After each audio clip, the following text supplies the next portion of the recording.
Medical second timers, তোমাদের একটা প্রশ্ন দেখাই, ঠিক আছে?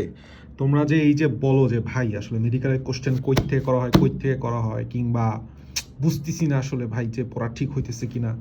তুমি আমার গতবারের প্রশ্ন, তোমরা যেবার পরীক্ষা দিছো তাই না, এই যে দুইটা প্রশ্ন আসছে, পাতার গ্রাউন্ড টিস্যুকে কি বলা হয়? মেসোফিল। এটা মেডিকেল 21-22-এর কোশ্চেন, এটা মেডিকেল 25-এর কোশ্চেন। একবীজপত্রী উদ্ভিদের মূলে কোনটা অনুপস্থিত? এটা মেডিকেল 15-16 কোশ্চেন, এটা মেডিকেলের 25 কোশ্চেন। এবারের 25 সালের বায়োলজি প্রশ্ন সবচেয়ে সোজা আসছে, হিসাবটা বুঝো, ঠিক আছে?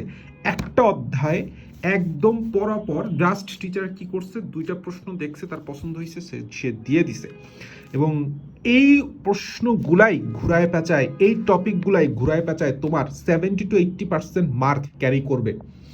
তো তোমরা কি করো, প্রথমেই আসলে ক্লাস খুলে বসো বা প্রথমেই মেইন বইটা খুলে বসো, কিন্তু ভাই এই যে কোশ্চেন ব্যাংক আর এই যে অনুশীলনী, এই জিনিসটা তোমার পড়বে কে? কে পড়ে দিবে বলো তো? এই জন্য যে যেভাবেই প্রিপারেশন নেও না কেন, পরীক্ষার সময় এই কোশ্চেন ব্যাংক অ্যানালাইসিস, অনুশীলন এবং অনুশীলনী বারবার পড়া, বারবার রিভাইজ দেওয়া, এবং পরীক্ষার আগে এই কোশ্চেন ব্যাংক এবং অনুশীলনী একদম ঠরঠরা করে ফেলানো, ঝরঝরা করে ফেলানো, এইটার দায়িত্ব বললাম আমার না ভাই, এটার দায়িত্ব তোমার। এবং এই জিনিসটা ম্যাক্সিমাম স্টুডেন্ট করতে পারে নাই বলেই বললাম তারা সেকেন্ড টাইম আর বা চান্স পায় না। অনেক সোজা সোজা প্রশ্ন ভুল হয়েছে।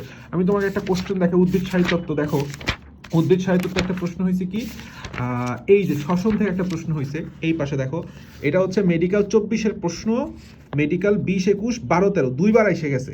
কোষের কোথায় ক্রেবস চক্র সংঘটিত হয়? আর এইটা উপরে একটা হচ্ছে মেডিকেল 25-এর কোশ্চেন, নিচের কোনটায় গ্লাইকোলাইসিস ও ক্রেবস চক্রের মধ্যে সংযোগ ঘটায়, যেটা ডেন্টাল 21-22-এর কোশ্চেন।